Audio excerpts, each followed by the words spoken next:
இப்போ கொடாந்து மணிமேல தூக்கிட்டு கிடா வெட்ட போறாங்க. இங்க தொடர்ந்து பார்த்தீங்க அப்படின்னா, அக்னி மாரியம்மன் கோயிலோட தீமிதி திருவிழா வந்து ஸ்டார்ட் ஆகுது. ஸோ வாங்க பார்க்கலாம்.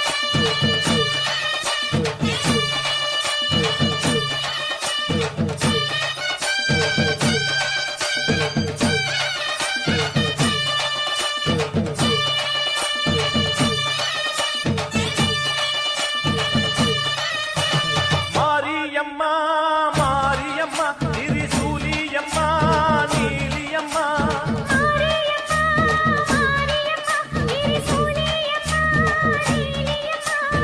அலமேல மணிமகுடம் என் தாய் தந்த பூங்கரகம்